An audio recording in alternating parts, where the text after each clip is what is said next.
မင်္ဂလာပါ EV's Kitchen ကနေကြိုဆိုပါရစေ။မန်ကြီးကဒီနေ့မှာ brownie ကိုတစ်မျိုးလေးလုပ်ပြီးတော့ advance ပေါ့နော်ဖန်တီးမယ်။ဒါကတော့မန်ကြီးရဲ့အရင်ပထမဦးဆုံးစာအုပ်ပေါ့နော်။ဒီစာအုပ်ကဆက်စာချင်းထုတ်ခဲ့တဲ့စာအုပ်အဲ့စာအုပ်ထဲမှာပါတဲ့ brownie recipe ကိုမူတည်ပြီးတော့နည်းနည်းလေးပေါ့နော်အသီးလေးလည်းပါမယ် decoration လေးနည်းနည်းပါအောင်ပေါ့နော် advance လေးဖြစ်ပြန်ပြီးတော့ဖန်တီးမယ်အဲ့တော့ဒီအတိုင်းမဲ့မဲ့သုံးမယ်တကြားကိုတော့နည်းနည်းလျှော့မယ်ဒါကိုအသေးစိတ်နောက်မှပြောသွားမယ်နော်အခုလောလောဆယ် brownie ထဲမှာပါတဲ့ဒီ strawberry လေးတွေကိုအရင်ပြင်ကြမယ်နော်အခုဒီ strawberry လေးတွေကိုမဲကြီးကဒီအညာလေးတွေခြွေထားလိုက်တယ်ဒါကိုတဝက်ကလေးတွေလိုက်ဝက်ပေးလိုက်မယ်နော်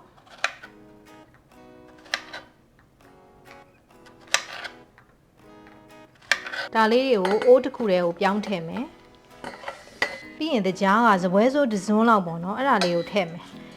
ထည့်ပြီးရင်ဒါကိုမီးပေါ်မှာ strawberry လေးတွေနည်းနည်းလေးဟိုပျော့သွားရင်ရပြီယိုဖြစ်စရာမလိုဘူးပေါ့နော်ဒါကိတ်မုန်ထဲမှာထည့်မှာဆိုတော့မေးကနည်းနည်းပျော့အောင်အရင်သွားလုပ်လိုက်မယ်နော်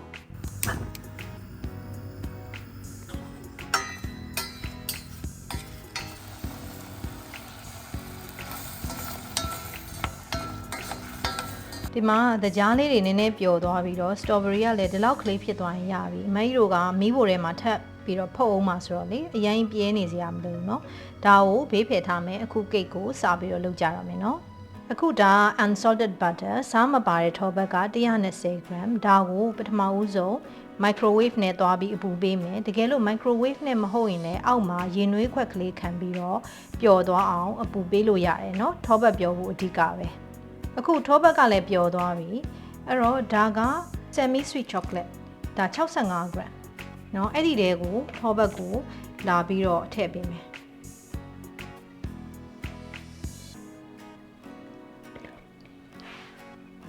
အဲ့တော့ထောဘက်ရဲ့အပူရှိန်လေးနဲ့ဒီ chocolate ကို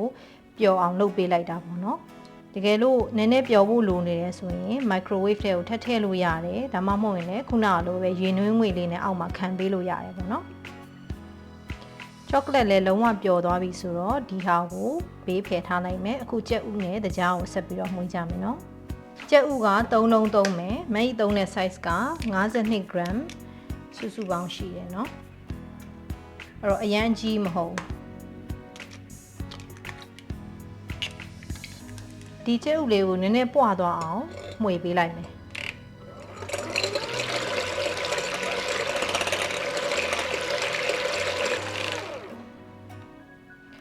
ဒါကတော့ custard sugar စုစုပေါင်းဒါ160 gram ကိုသုံးပေးတယ်စာအုပ်ထဲမှာမေးက180 gram ရေးထားတယ်ဒါပေမဲ့အခု recipe မှာတော့တခြား cream တွေပါမှာဖြစ်တဲ့အတွက်ကြောင့်မလို့160ကိုလျှော့ပေးလိုက်တယ်เนาะအကုန်လုံးထည့်ပေးမယ်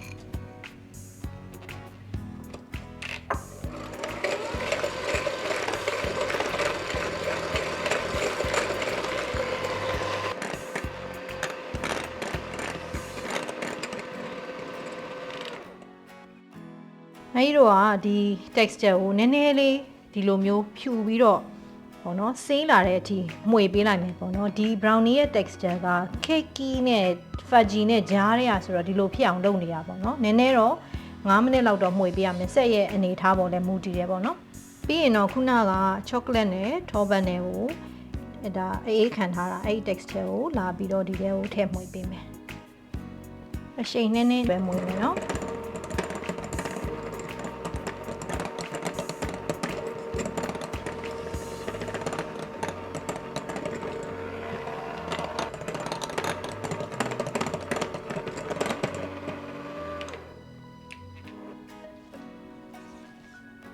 ဒီလိုသမသွားပြီဆိုရင်တော့ဂျုံနဲ့ကိုကိုပေါင်တန်းနဲ့ကိုလာပြီးတော့စကားချပေးလို့ရပြီเนาะကိုကိုမုံက65 gram ဂျုံကလည်းစတူပဲဒါက all purpose flour ပေါ့เนาะ plain flour 65 gram ကိုထည့်မယ်ဒါက baking powder ဒါလက်ဖက်ရည်စွန်းတစ်စွန်းကိုလာထည့်ပေးမယ်ဒါတွေအားလုံးကိုသမအောင်ဒီလိုလေးမှွေပေးလိုက်မယ်เนาะ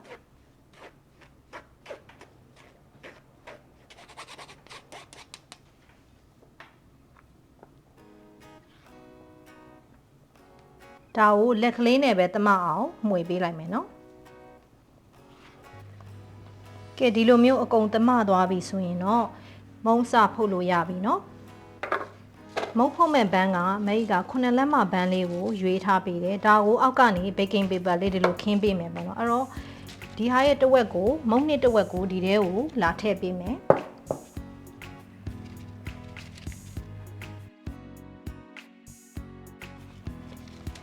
ဒါတွေပြင်နေတော့မှမဲကြီးတို့က oven ကို180 degree အပူပေးထားရယ်နော်ဒီပေါ်ကိုခုနကမဲကြီးတို့ပြင်ထားတယ် strawberry သီးလေးတွေလာစီထည့်ပေးလိုက်မယ်နော် strawberry ကိုလေ syrup မယူဘူးနော်တကြားရည်ဆိုရင်အရန်ကို cake texture ကိုနည်းနည်းထိမှာဆိုလို့အသီးလေးတွေပဲရွေးယူမယ်နော်ပြီးရင်တော့ကြံတဲ့မုံနှစ်တစ်ဝက်ကိုဒီပေါ်ကိုလာဖုံးလိုက်မယ်နော်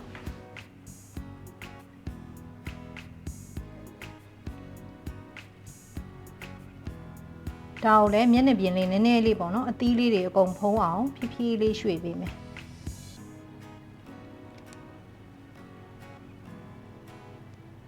ဒါကို180 degree အပူပေးထားတဲ့ oven မှာနာရီဝဲသို့မဟုတ်မိနစ်40လောက်သွားဖုတ်ပေးမယ်နော်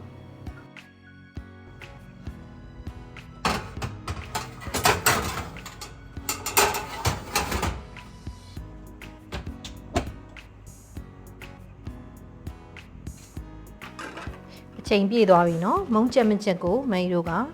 စူးတန်လေးသုံးပြီးတော့ဆမ်းမယ်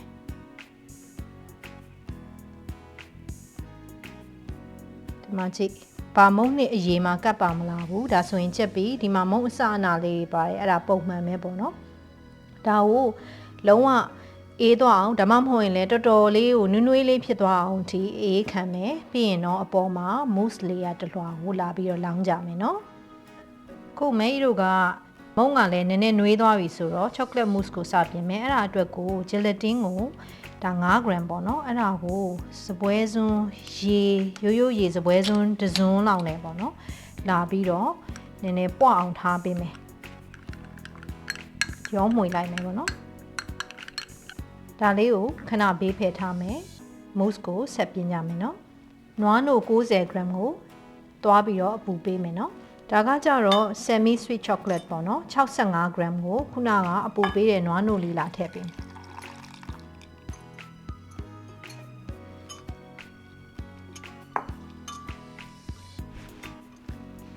ဒီထဲကိုတကြားထည့်ပေးမယ်တကြားကဒါ15 gram ပြီးရင်ကိုကိုပေါက်ဒါပါထည့်ပေးမယ်ကိုကိုပေါက်ဒါ5 gram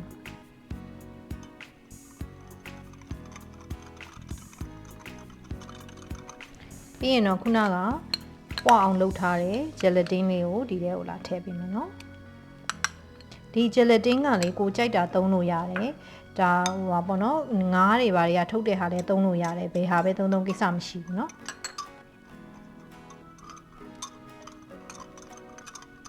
ဒီအပူရှိန်နဲ့ gelatin မှာတေချာပျော်သွားအောင်နည်းနည်းမှွေပေးပြီးရင်တော့ cream နဲ့ရောမှွေလို့ရပြီနော်အခုနောက် ingredient တစ်ခုကတော့ whipping cream သို့မဟုတ် thickened cream ပေါ့နော်အဲ့ဒီ thickened cream ကိုဒါက190 gram ကိုနည်းနည်းလေးသူကဟိုပြစ်သွားအောင်မှွေလိုက်မယ်ပေါ့နော်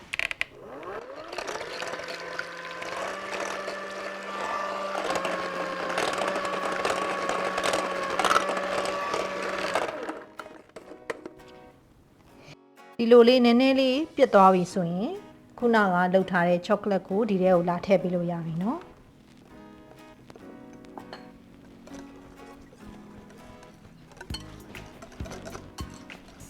ဒီလောက်ဆိုရသွားပြီဒါကိုမင်းကြီးတို့ကခုနကလှုပ်ထားတဲ့ကိတ်ပေါ်မှာပြန်လောင်းထည့်တော့မယ်နော်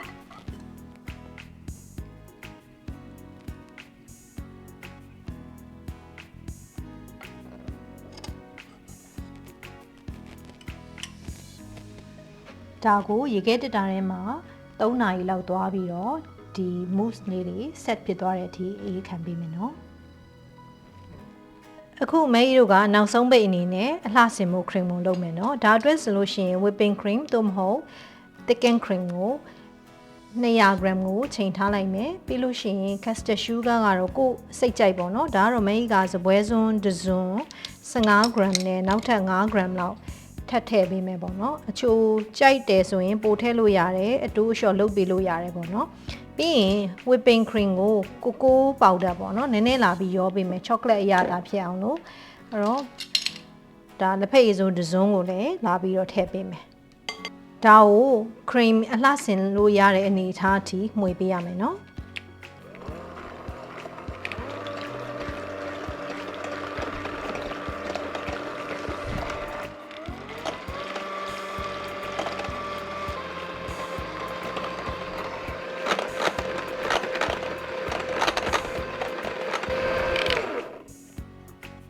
နော်ဒီလိုမျိုးအနေအထားရရင်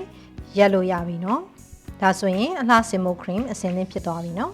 ဒီ cream ကို piping bag ထဲကိုလာထည့်ပေးမယ်နော်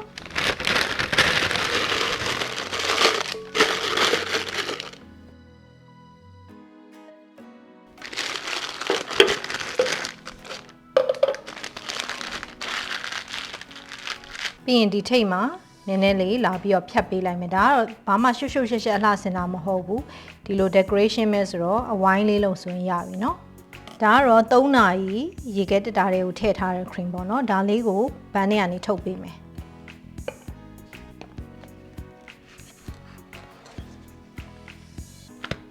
mousse လေးတွေကလည်းဒီမှာခဲသွားပြီเนาะဒီမှာကြည့်လိုက်ကဲဒီပေါ်မှာအလှဆင်မယ်ဒီအဆင့်ကတော့မဆင်ကျင်လဲရရပေါ့เนาะဒီလောက်နဲ့ရင် okay နေပြီအခုတော့မကြီးတို့ကစပြီးတော့အလှဆင်တော့မယ်ဒီလိုမျိုးပေါ့เนาะညာဘက်တစ်ဖက်ကညှစ်မယ်ဘယ်ဘက်ကလေးကနည်းနည်းလေးထိမ့်မယ်เนาะဒါမျိုးလေးကိတ်တစ်ခုလုံးကိုဆက်ပြီးတော့အလှဆင်သွားမယ်เนาะ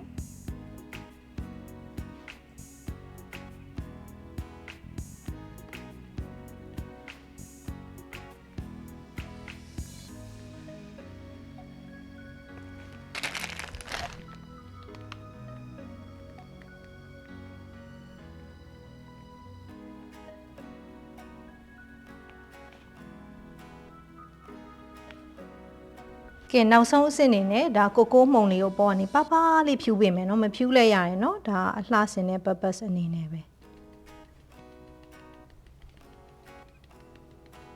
အခုဆိုရင်မယူရဲ့ brownie ကို advance level အနေနဲ့ဖုတ်တာပြီးဆုံးသွားပြီเนาะကြည့်လိုက်လို့ရှိရင်ဘာမှလည်းမခက်ဘူးဒါပေမဲ့ cream လည်းပါတယ်ကိတ်သားလည်းပါတယ် mousse လည်းပါတယ်ဆိုတော့ဒါကိတ်မုတ်အနေနဲ့မွေးနေ့ကိတ်အနေနဲ့အောင်ဖန်တီးလို့ရတယ်အလွယ်တကူလေးလိုက်လုံနိုင်မှာမို့လို့အားလုံးအဆင်ပြေမယ်လို့မကြီးမျှော်လင့်ပါတယ်เนาะမကြီးတို့နောက်မှပြန်ဆောင်ကြမယ်เนาะ